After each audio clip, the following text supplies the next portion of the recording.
Жилдээ ганцхан удаа эсвэл 2 жилд ганцхан өмсдөг онцгой үед зориулсан үнэтэй гоёмсох хувцас шүүгэнт чинь байна уу? Хамгийн их таалагдах хувцас хэрнээ зөвхөн тэр өдөртөл зориулж өмсөлгүй хадгалдаг. Эсвэл галтгоон чинь зөвхөн зочин ирэхэд хэрэгэлдэг аяга тавг байна уу?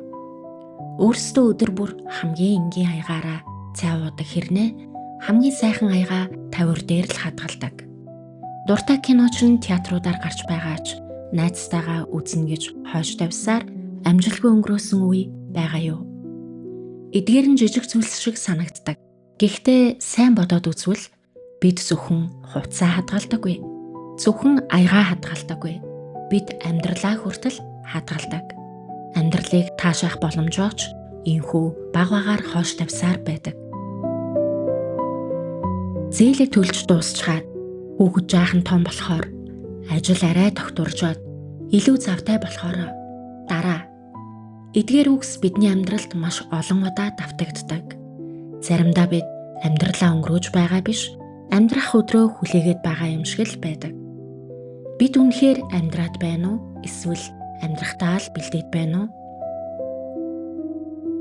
Хүүхэд байхад том болохыг л хүсдэг. Сургуульд орчихвол амар болно гэж боддог. Сургуульд орчхоор их сургуульд орох тухай бодож эхэлдэг. Харин их сургуулаа төгсөхөөр ажил. Ажилтаа болмогц дараагийн ажлууд бас эхэлнэ.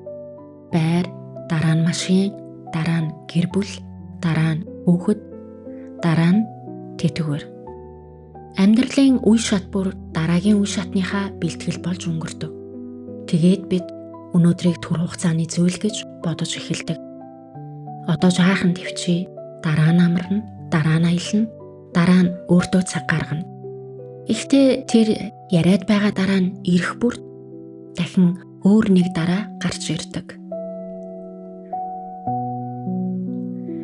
Хүн төрлөختөн нэг сонин зуршилтай.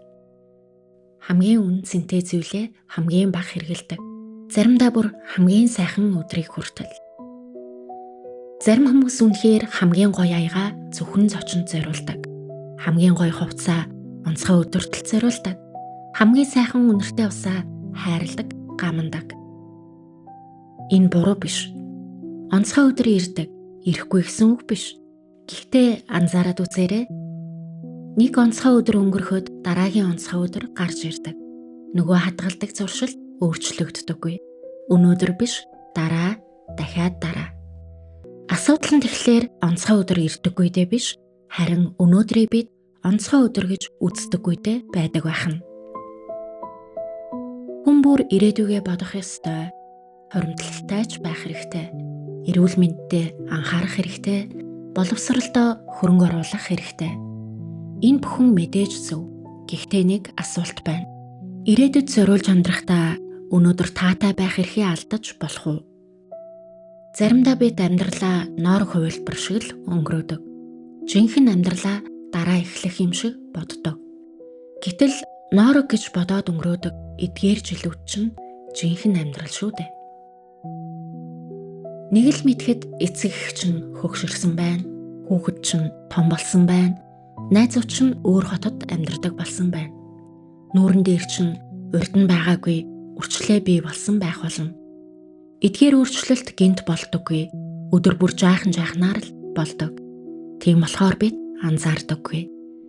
Цаг хугацаа хизээч яаруулдаггүй.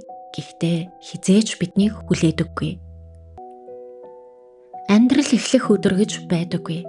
Өнөөдөр л зөвхөн байдаг.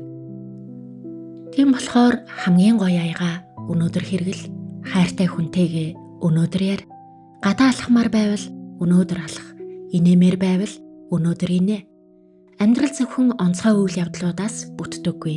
Энгийн өдрүүдээс л бүтдэг байх нь. Хамгийн харамсалтай нь юм эвдрэхтэй биш, хэргийг нь гаргаж амжилгүй сонин биш болох. Өмсөж амжилгүй хуучрах, идэж амжилгүй муудах, хэлж амжилгүй хоцрох, уулзаж амжилгүй холдох, амьдарч амжилгүй өнгөрөх. Өнөөрөө өөрөөсөө ганцхан асуулт асуугаарай. Би өнөөдөр амьдрсан уу? Эсвэл амьдрахтаа л бэлдсэн үү? Хамтдаа хэрэгцүүлсэн танд баярлалаа. Энэ үдшийг тайван сайхан өнгөрүүлээрэй.